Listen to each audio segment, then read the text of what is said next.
We are the weirdos, mister. I have a job. It doesn't seem like it right now.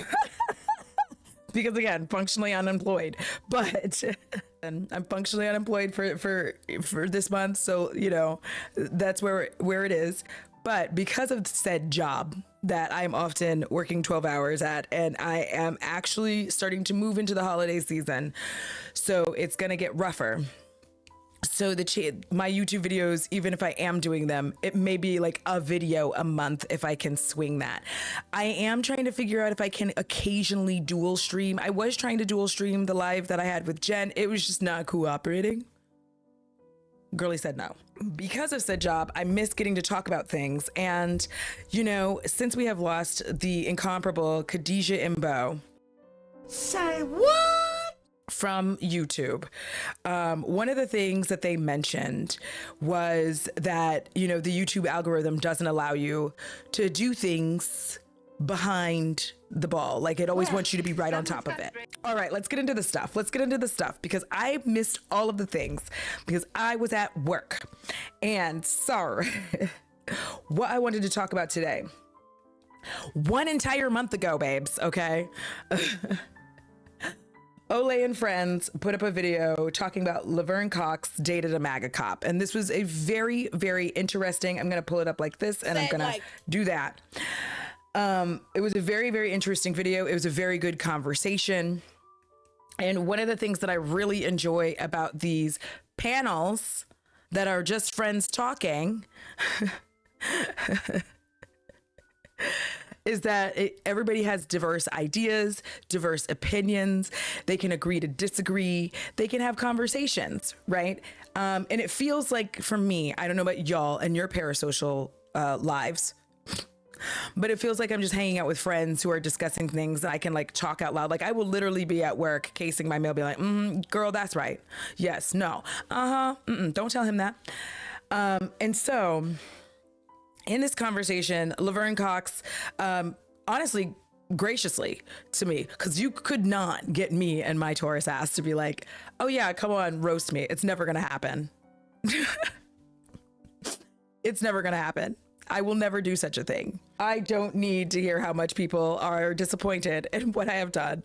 And one of the big takeaways, we're going to get there. I know what you're thinking. Okay? Don't start with me. We're going to get there. Take a breath. Yes, I'm going to talk about that. Okay, so one of the things that's very interesting about this that Laverne brings up that I felt like for me, I wanted more conversation around. Babe, she was better than most of us because they had opinions. They did.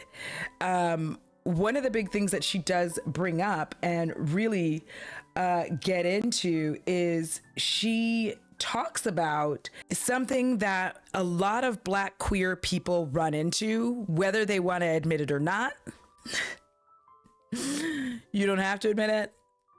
It's your life. You know what I mean? I can't make you love me. I can't make you love me, but I know you do. Okay, sorry. Real Big Fish fans know what's up. All right. So, is that this happens to us quite a bit. Okay. I don't know about white queer people because I'm not a white queer person. So y'all will have to let me know in the comments if this is something that y'all run into, because I quite literally cannot. That's not my lane. I am Black and queer. And that's where I'm gonna just say it. I only get in white people's business occasionally when they're doing wild shit. But when it comes to Black queer people, especially with interracial dating, far too often we are met with undercover conservatives. Now, before anybody goes undercover, listen.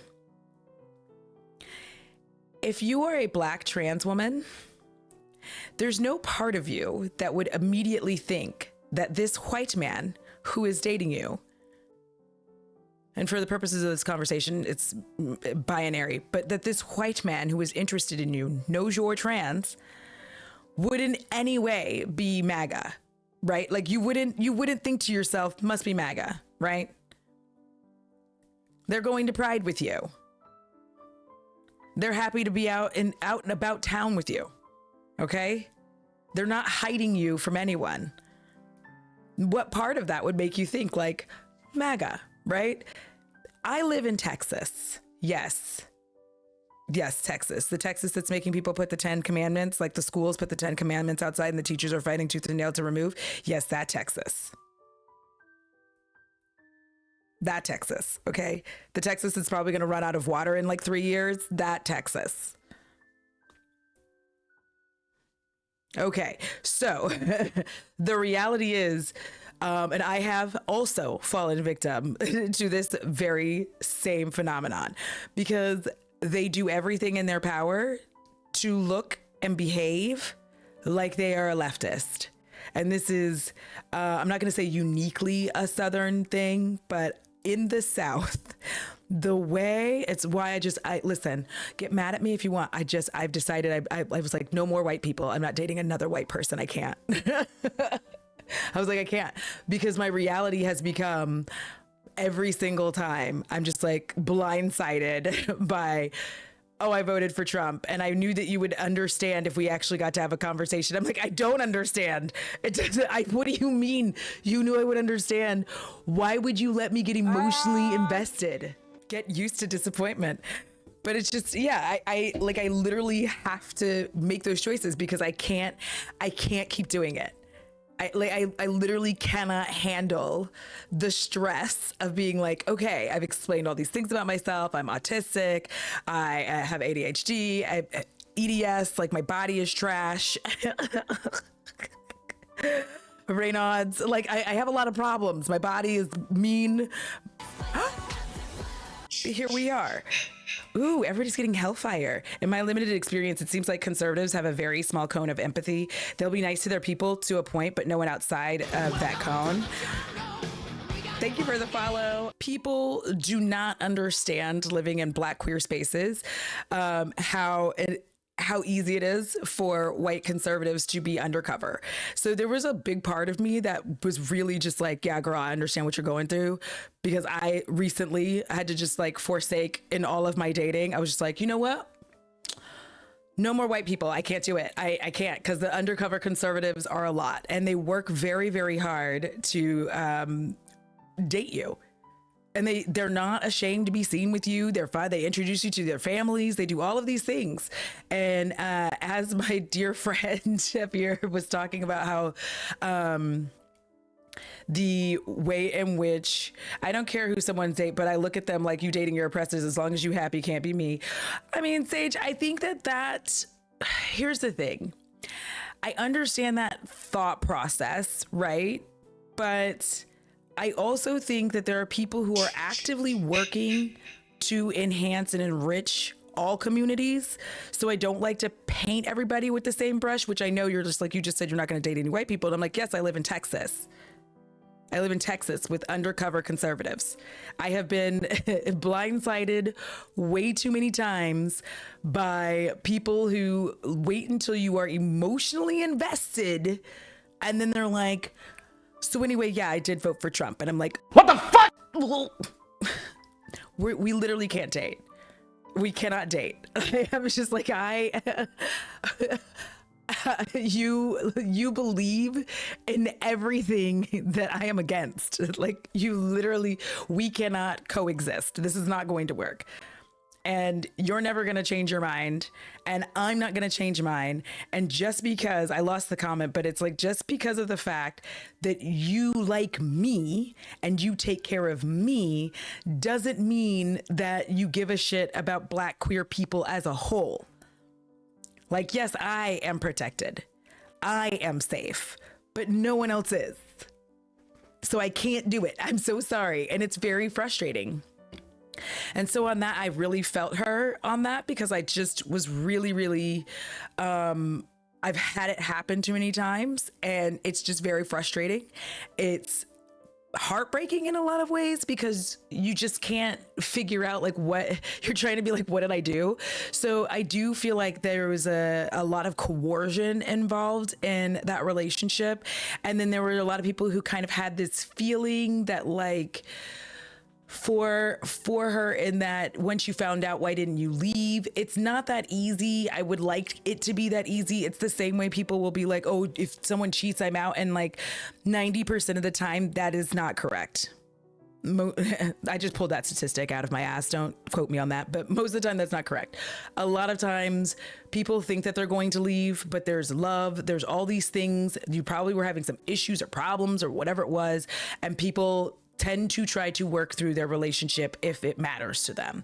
So the same thing that happens there happens here. You kind of see if you can work something out, see if you can find a way to make this work, especially if you are Black. Like we're regularly told as Black women, as Black femmes, that we are the bottom of the barrel to date. We're regularly told this. Like we have a whole TikToks and a whole section of TikTok dedicated to showing us that no one wants to be with us. With their like, oh, Black girl or white girl, and everybody just like running over to the side of white girls. Like this is what we are growing up with and having to see on a very consistent basis. So to have someone treat you respectfully, lovingly, check all of your boxes except for that, it does make it more difficult for you to just be like, I'm out. And so you do try to negotiate. You're like, maybe I can get them to understand and get them to, and you can't.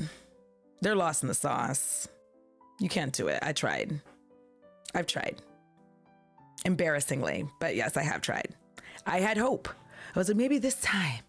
And after that, I was like, that's enough. That's enough for me. Like I'm literally online. Sitting here like, babes, I can't see you anymore because, oh, to quote Lacey Mosley, men are a scam, period. Yeah, acting like it's not a big deal, but actively hiding your politics, some pretty common gaslighting. Yeah, and this is, I used to talk about this, I feel like 2020-ish when I was online more and did more YouTube lives, where in the South, a lot of men and women would put like moderate, but specifically men would put for their politics that they were moderates, and it's really just code for they're conservative. They just don't want to say that. And then a lot of people have this idea, a very specific idea, that the only reason that conservative men like to date liberal women is because they want to crush them. And I'm here to tell you that that's like a very small percentage of them. Because that's why they date. That is why they date conservative women. No hate to conservative women. I'm just saying, they will continue to crush and make a conservative woman small. But the real thing is that liberal and leftist women are a good time in the binary sense. They're more likely to have more fun sexually, do more adventurous things. They're just generally more fun, and they like that. So they're going to hide everything undercover. And they actively do this. They will actively not talk to you about politics. And if they do, they don't really say anything. They just nod. They go along with it up until you're like, so anyway, who did you vote for? You voted for Obama, right? And back then, you voted for Biden, right? And they're like, well. Surprise, motherfucker. And then the thing is, once you start talking to them, child, the way they start bringing up Hillary's emails and shit, and I'm just like, so about Donald Trump and all of those documents he had at his house, and they're like, oh, I didn't hear about that. I'm like, I legitimately cannot take it. Conservatism is a brain disease. It really is. It really is. And it's very frustrating. So like on that part, as soon as they talk about Hillary's emails, I walk away. You should. The second that they say Hunter Biden's laptop or Hillary's emails, leave, because that's what I did. They said Hillary's emails, and I was like, oh, you on that Fox News crack. Got it. I gotta go. But the other thing that came out of this conversation was that there was a person, Quay, as in Quaalude, she said, was quite hostile. And it started out a little rocky. And I think that, again, I love a good panel. I love having people from varying backgrounds. People should disagree. I think that is great for conversation. I think if you're just sitting around a bunch of people who like just wholeheartedly agree with every single thing that you say, that is an echo chamber. I like when you can have discussion amongst different people. However, in this case, I feel that I'm not sure Quay understood the assignment. I didn't feel like she knew what was going on and what was happening with this. There was a lot of trying to get Laverne Cox onto her project, which at the beginning of it was funny. By the seventh time, it was just like, girl, if you don't stop doing this, we're having some very real conversations. I don't want you to plug whatever project you're trying to do. It's very weird. Just because like this was a serious conversation. Like if it was one of the more like jokey conversations, okay. Because Olay has all varying different subjects that she has. But like this was, it was a lot. And then the way in which she spoke to Deshaun, I believe, was a lot for me. And I was just like, girlie, we need to try to not be so nasty. I'm trying to see if I can find where it was I'm going to try this maybe. Even if that means I am going to be with a man who identifies himself as gay, I would rather do that and be willing to be with somebody who's willing to be seen with me, who understands me, who respects me to a degree, than to be with somebody who only sees me as worth being shoved in a pillow after basketball practice. Like I can't do that. And I think that when we talk about the choices that are being made, I look at this system and I think that most people believe that, Laverne, you don't like Black men. And that you don't like Black men because there's a desire to, in the same way that Black men who date white women, who date white men, also ascend to, and there's an adjacency to white womanhood in the way that white women are treated. And I really like this point because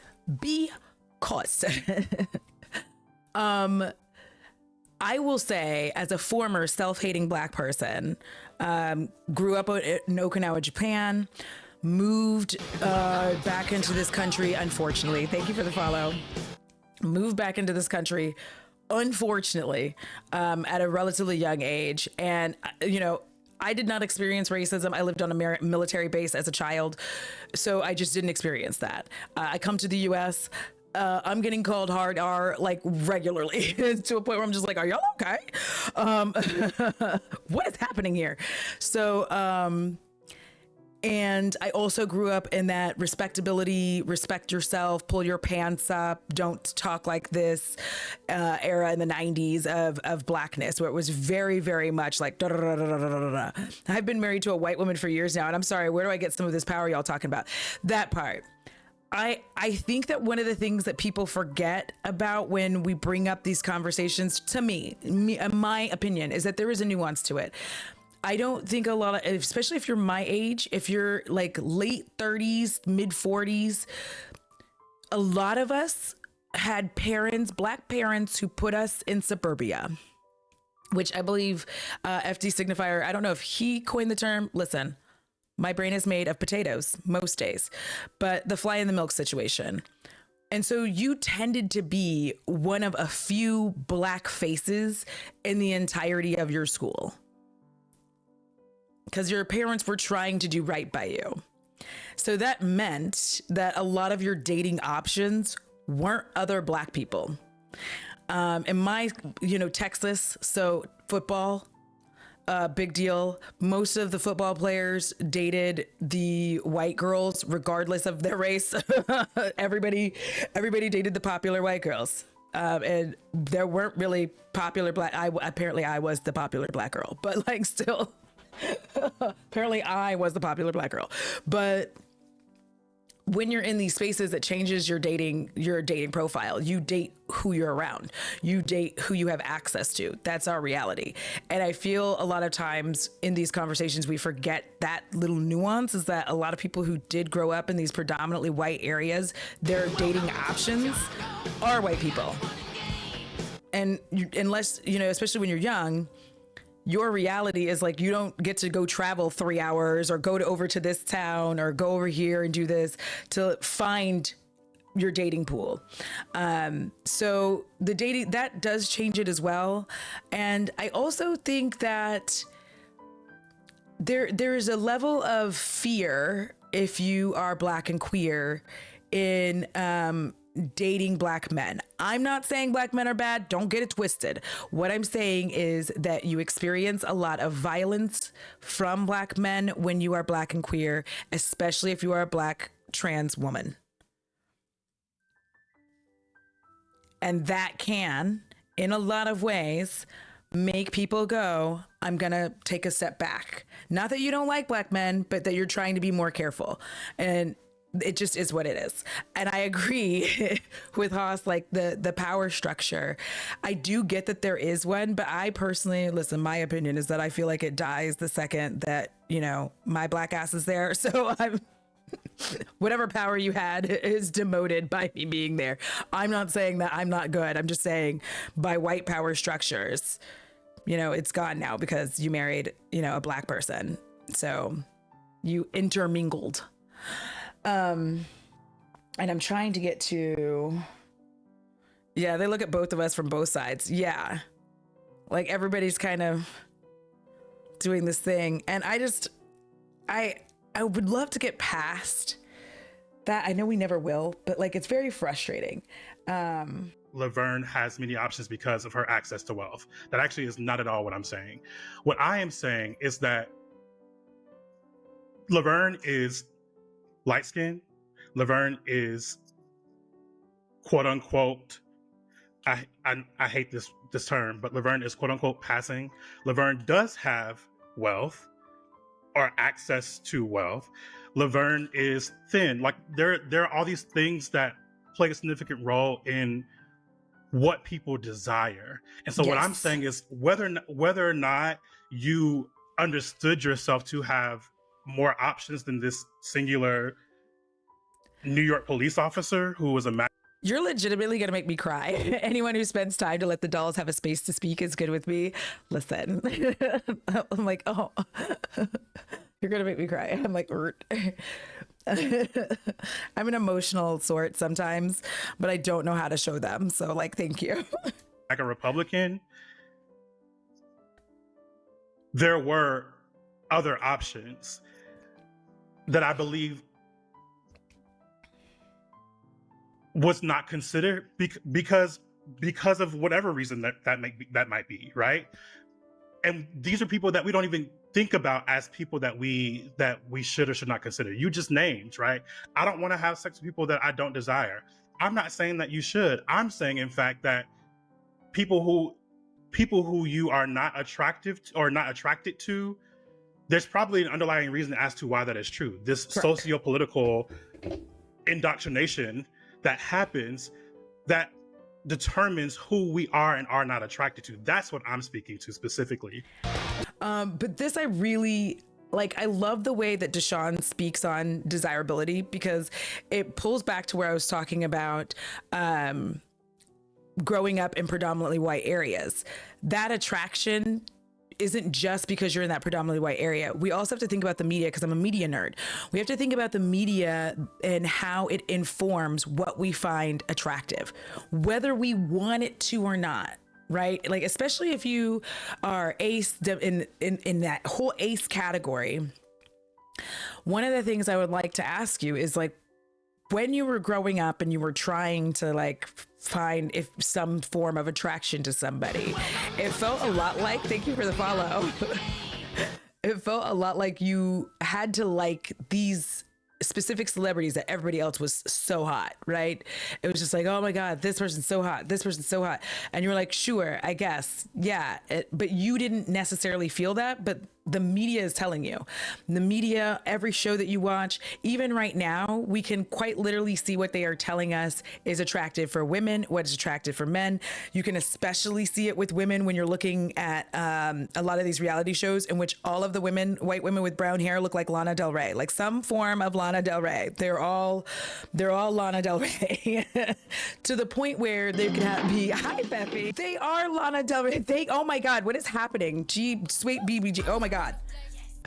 I did see that ugly vid by Olay, and it was fucking immaculate. Immaculate. That's one of those videos where after I watched it, I was just like, no fucking notes. And I've watched it I'm trying to think about how many times I've watched it / listened to it. When I say watch videos, also for those of you who are new, ooh, okay, cool. And if it doesn't come to me, because I think I have something weird on with my whispers. I don't know. We'll find out. They should be good. That video was immaculate because listen, I'm Detour. I was like, yes, girl, say it. Because you see this all the time. And just like on my little side detour, I remember my mom used to ask me all the time, back when I was like single, and I'm a burper. I burp loud. I burp hard. It comes from the very bottom of my soul and it rumbles out of my body. And my mother was like, what do men say when you do that? And she was like, do you do that in public? And I was like, yeah. And she was like, what do men say when you do that? And I said, good one, because I'm not ugly. I knew that then. Listen, so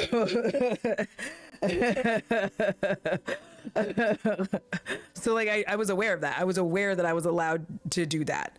I'm also aware that because of the package that I'm in, I am closer. I'm not structurally pretty. I'm not capital P pretty, but I'm closer to that because I'm tall, I'm thin. I have what the whites like to call Anglo or European features. Is that it? And I don't like that at all because I'm like, these are black features. I don't know what you're talking about.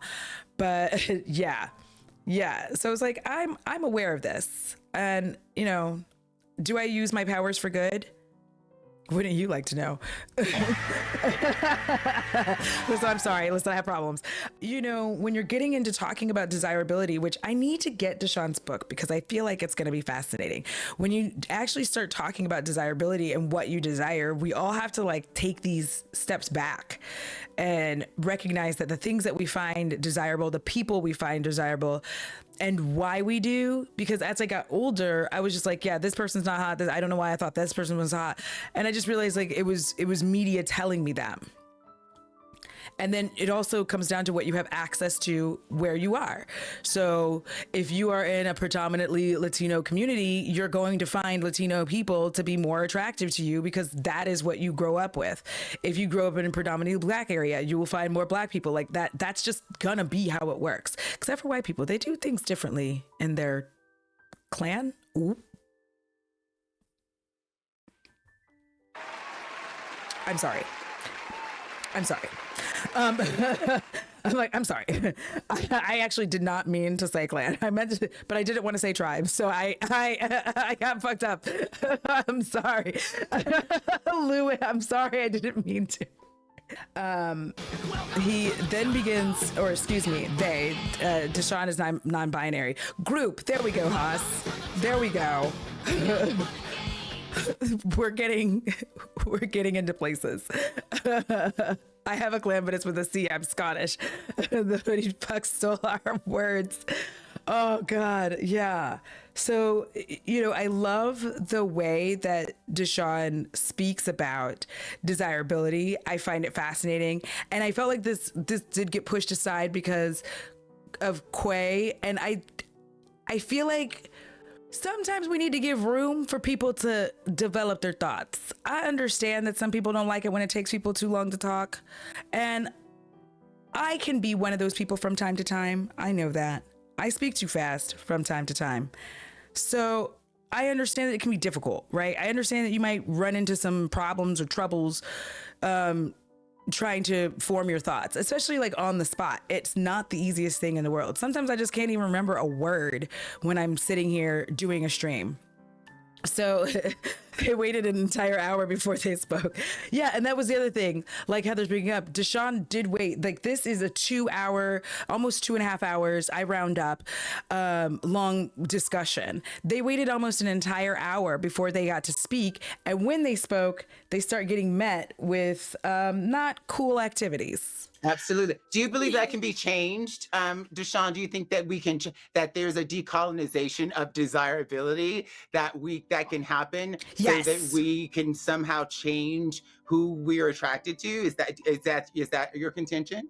I actually don't really, whether or not it can be changed is not something that I care to like wrestle with. What I care to wrestle with is whether or not we're willing to Examine acknowledge it, right? Yes. I think I've changed mine. Listen, and I don't even think it was like a change. It just reverted back to what I found attractive when I was younger, before I was inundated in a predominantly white area.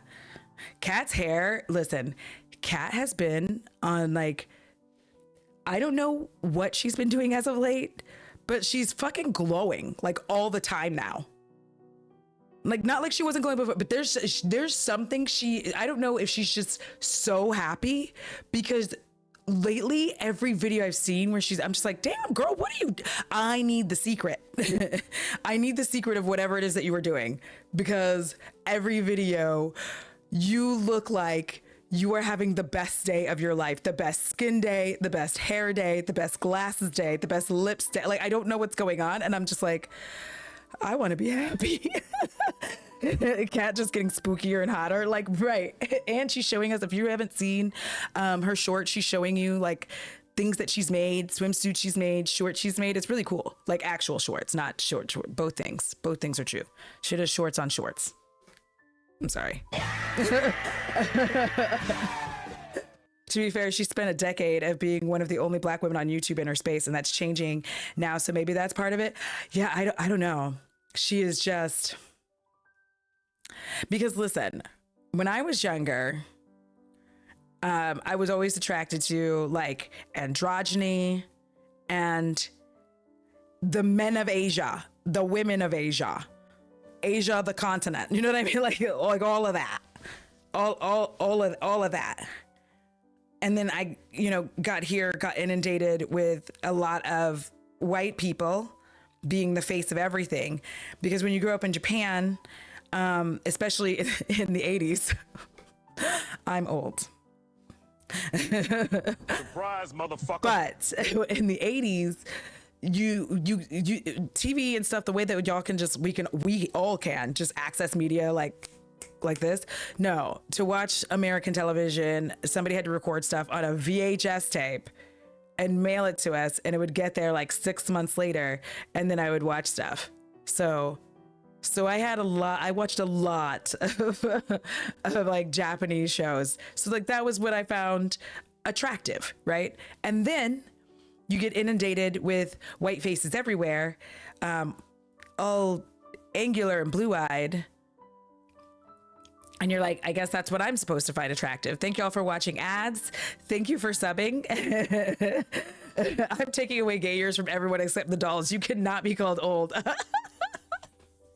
Period. I'm middle-aged, I think, is the thing. But like now I've reverted back. Like I've reverted back to what I originally found as attractive, which is androgynous. Like I love that, like the way in which it's just beautiful. It's just beautiful. I'm like, I'll date whomever, you know what I mean? As long as you don't like the penetration, because babes, I don't do that. I'm not one of the, I'm not a demisexual ace. We don't have sex ace. So, but like, that's what I found attractive. And I think when you examine it, when you start doing these examinations of like what you find attractive and why, it can actually really help you to see that maybe, just maybe, not for everybody, but maybe you're looking in the wrong places. Maybe Brad Pitt isn't hot. You're just inundated with his face. He's also an abuser. So there's that. What I'm willing to acknowledge it. Right. And I believe that you are. What I'm saying is that generally many people are not invested in acknowledging this as true, right? Where we want to believe that our desires are fixed as a social construct. We know that gender is a social construct. We know that all these things are socially constructed in a way for people to exist over and against others, right?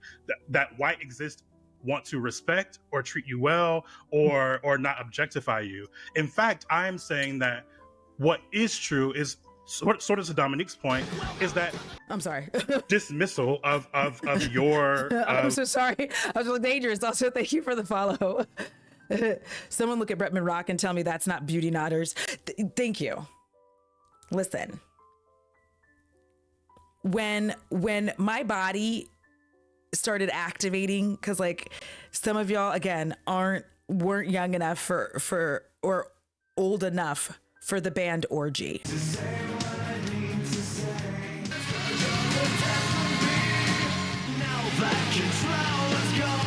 They came out with like Blue Monday.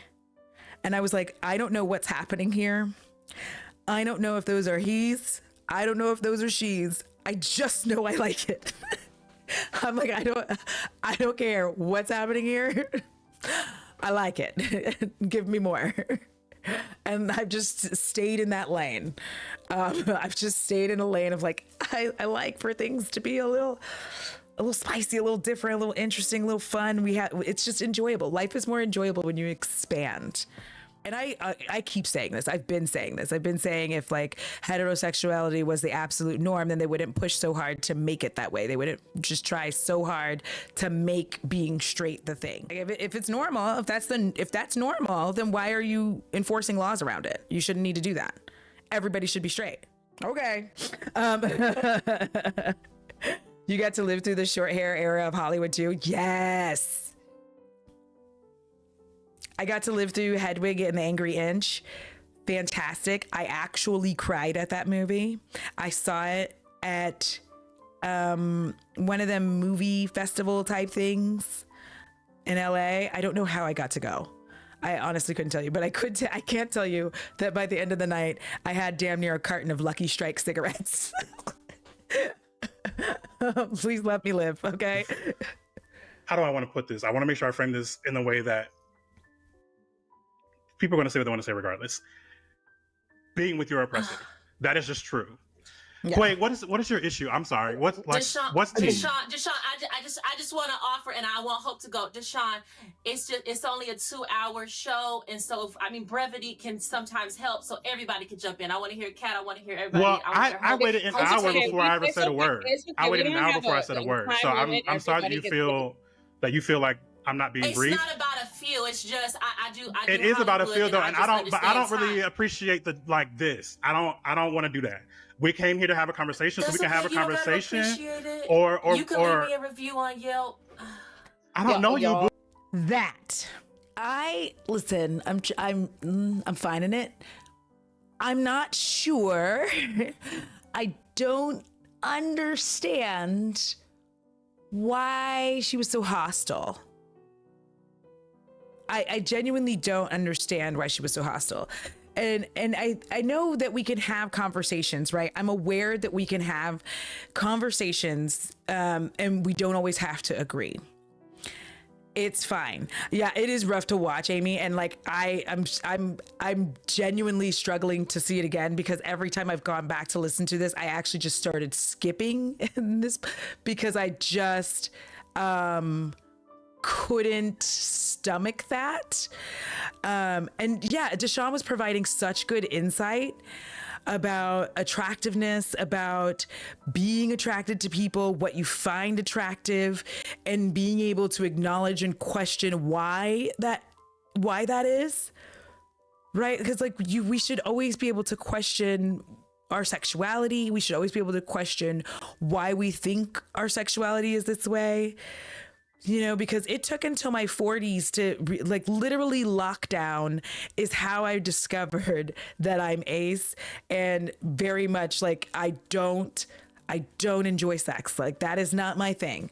I have attraction, but sex, no, none of that. Right. And I had to because I had nothing else to do. I didn't have a job. I was just at home. I had my unemployment. I was doing YouTube videos. So I actually had time to sit and think about things. And when I sat there, I was like, okay, everybody and their mom was out here like, oh my God, I miss sex. And I was like, what do you mean? I was legitimately, thank you for the lurk. I was legitimately sitting there being like, what do y'all mean? I could care less. I have literally no thoughts on sex. And then I was like, wait, am I? Hold on. Hold on a second. That's suspicious. That's weird. And that's when I started waking up to my reality. I was like, oh, I actually I am. And now I don't have sex and it's fine. I don't care to, I don't want to. I realized like a lot of my sexual exploration when I was younger was trying to determine why I didn't like it. Because I was like, I did it on the floor, I did it in a bed, I did it outside, I did it in the car, I didn't do it in a boat, but I tried. I was trying to do all the things. I was like, I've been on top, I've been on bottom, doggy style. I've tried to do all the things, and I still hate it. It's an awful thing. I had to start thinking about for where I would be in a relationship and be like, this relationship would be so great if we didn't have to do the sexy part. You know, I was like, it'd be great. So people, I love that conversation. The way that, yeah, I don't know if she got triggered about it. I don't know what took place, but yeah, Camp Deshawn provided insights and she wanted clips and memes for TikTok. And I'm not sure what was going on in her mind, because I just feel like she just kind of had this very daytime talk show where the people are paid to do too much energy. I love you the way he loves me. Bitch, he loves me. He loves you. You know what I'm talking about? Like, so that's what it felt like to me. Ooh, like, why are you like? What's the energy? I don't know you. I don't know you at all. So I think what Olay, is come in. Olay, handle it. Olay. And then I think we can make quick pivots. Is that, and the reason I asked Deshawn to re-explain them, like, well, not re-explain, to elaborate, is because what we're also seeing is that under the trans umbrella, there are varied experiences based on your identities under the trans umbrella. And those varied experiences are theory, our work, our experiences around love. I'm sorry. I love Kat's aggressive nodding. She's aggressively nodding. The bob is bobbing. I'm here for it. Like, go on, girl. Okay. Are not. None of them are less important than the other, but this is very clearly. I think the tension with Quay and that we're seeing is. I don't like tension. Will you let me finish, please? Yes, Mama. Go ahead.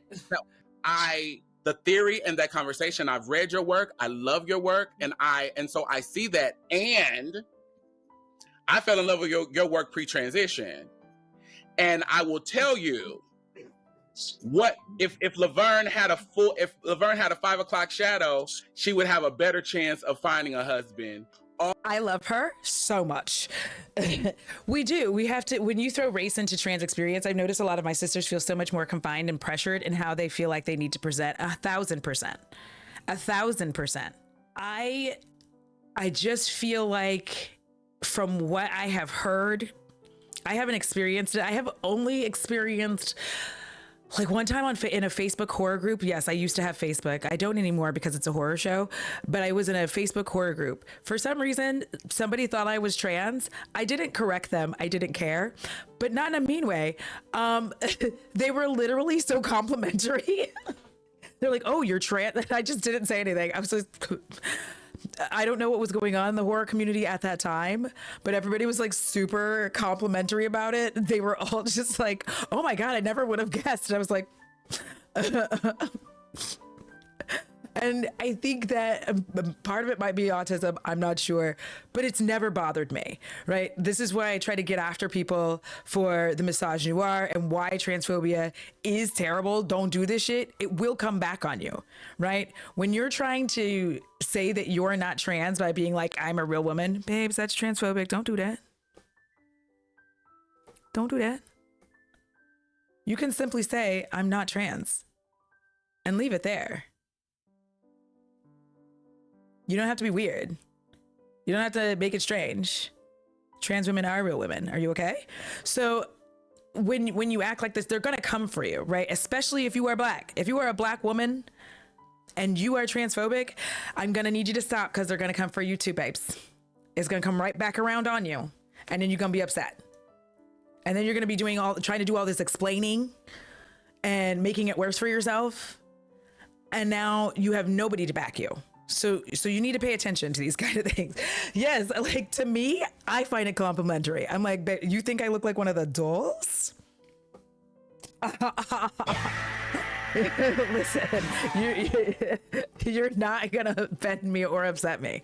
So it's just, you know, I love that we have spaces where Black queer people can try to have these conversations, and underneath the queer umbrella, it's why we have to have spaces for Black people to have these conversations. Because I think too often, no hate, white allies, but a lot of y'all get on this. We're all one, all love. We all need to work together. And like, yeah, but you still have to unpack all of your anti-Blackness, and you have to keep unpacking it. Okay? Because we see y'all, we try to like call y'all in, you feel called out, and then you don't want to be part of the communities anymore. That's not cool. And I brought this up because one, I was fascinated by this conversation, but I just didn't know what happened with Quay. I don't know what triggered her to behave in this manner, to where she just keeps being more and more antagonistic. I felt like, as Em had said before, it was a lot of NB phobia there, because there are a lot of people who don't want non-binary people to be represented underneath the trans umbrella, and I don't get it. Either I'm just not educated enough for the conversation, or I don't know why we're splitting hairs. I don't know why we're splitting hairs. Like, we as queers, as Black queers, are all under this umbrella, and we have to support one another. Otherwise, I had an interesting talk yesterday with my mom and her friends about trans folks, and it was, oh no. Transphobia is kind of stupid. Being scared of someone who just wants to be what they feel they are. I don't understand transphobia. I don't understand why it bothers you. I don't understand why it bothers anybody. But I do understand this. What I think happens, my opinion, I have an unaccredited doctorate, which means I don't have one. I just make shit up. But I think that people, when hetero is what's pushed your way every day, all day, to find anything outside of that attractive makes you have to question your entire worldview. And a lot of people aren't ready to question their entire worldview. So instead of doing that and doing the work and recognizing that things aren't all that you thought that they were, they turn their own self-hatred and self-doubt out onto other people. Right? Like, if you don't understand something, people very easily just, I'm not even going to say hate it, but they dislike it. They try to push it down. And then that way, if it doesn't exist in your face, then it doesn't exist at all. And you don't have to question yourself at all. So yeah, pan as well. Pan, left, right, up, down. Like, hello? Do I find you attractive, and do you find me attractive? Yes. You know, like, they act like it's an infection that will spread. Right. And it's very weird that people just don't, because I'm like, if it were like, I didn't catch straight, no matter how hard y'all tried, thankfully. But like, imagine being straight in 2025. I'm just kidding. Okay. I'm learning so much new stuff, still cis. So yeah, like, right. It doesn't hurt you to learn these things and not have a weird hatred to everybody. It didn't help when trans people were demonized for political points, that part. And the thing is, you know, because I'm one of those take it to the final line of reasoning, right? So the final line of reasoning, if all trans people were able to like leave this country safely, and we like we have a trans island, we have a Black trans island, we have queer islands all over, and we're just able to have our own societies. It's not going to change the fact that there will still be trans people in the United States, in whatever country that you live in. They will still end up existing because they have always existed. We have always existed. Queer people have always existed. We're not just gonna, your world is not gonna suddenly be perfect, and you're not gonna suddenly not have any more trans people who grow up trans. You're not gonna have anybody who's just not gonna be gay. Like, I fear that y'all forget the stress of what started happening often in the 90s, where gay people were getting married, gay men, gay women getting married to a straight person to try to live like they were told that they should live, only to finally realize, like, I can't do this. I can't keep doing this, right? At this point, they have had children. They've done all these things.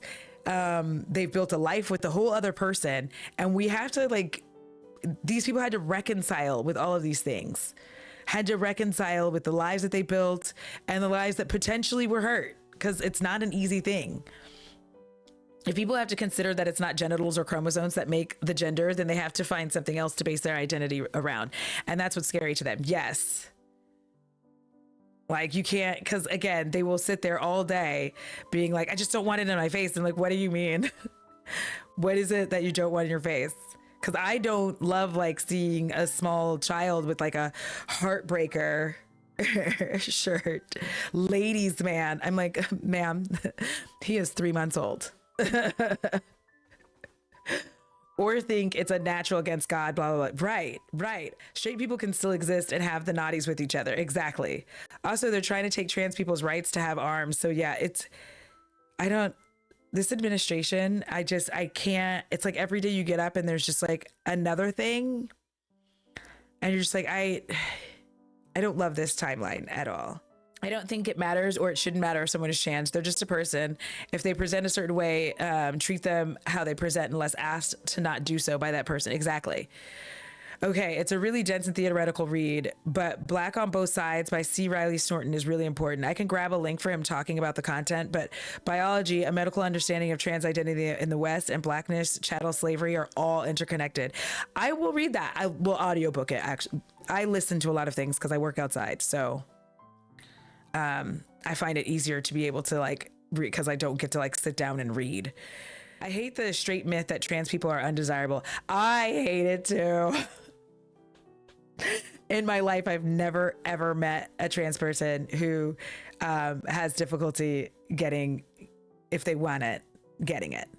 And like when you start, you're like connecting dots, right? You're like the same thing. Fat people, I've never met a fat woman who's been like, oh, I can't get it. No, I haven't. They're like, baby, no. The way that everything just comes back to everything just must be like white centered, wild, thin, white. Like that's it. It's just, it doesn't make sense. Listen, trans people are just as desirable as everyone else. They're just people like everyone else, for real. Like I don't, you know, as a pan, I can't understand the whole thing. Like I don't understand why it matters. Right. And I find that if you are a hetero person, right, don't ask the questions. It's weird because we don't ask you that. That's part of y'all's problem is you think everything is sex. So if you see, so trans man. So how do y'all, I'm like, none of your business, actually. I don't want to know how you and Rebecca do it. So just like, please don't do that. It's weird. In fact, especially as trans femmes, have to become selective with who we let get with us. This is very true as well, because we're publicly demonized but secretly fetishized. Yes. Like if you start going and looking up like trending porn topics, come on. Hi, Alyssa. Not Rebecca. I can't. It's just, it's weird. And I think that if they, like someone had said before, if people could just stop thinking of it in terms of genitals and sex, I think that it would be okay. Oh my goodness. I don't get the weirdness. I think I don't know. I guess I don't find what the mainstream keeps trying to tell me is attractive. Like remember when everybody was like, who was it? Who was that man? Jeremy, whatever. He's about 5'7". He's on that show where he works in a kitchen. Is it just called The Kitchen? And I already forgot. And everybody was like, He's so fine. And I was like, I don't understand. That's for the straights. That's not for me. Jeremy Allen. I was like, I don't get it. Because he looked to me, no shade to him, but like a Fraggle Rock. That's fine. Like one of the Fraggles from the Fraggle Rock. It's fine. I'm not being mean. That was just like what I saw. I was like, down in Fraggle Rock.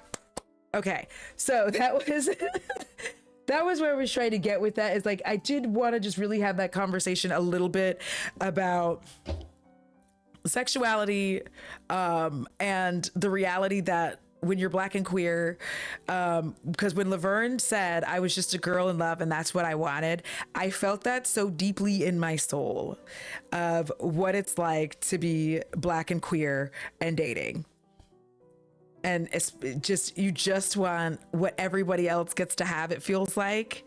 Just love, just being a person who is being showered with love and romance and getting to enjoy that. Though I will die on the hill that everyone, and I mean everyone, looks sexy in a latex catsuit. You are 100% correct. I don't think I could wear one because the sound of it would make me lose my mind. Just like, I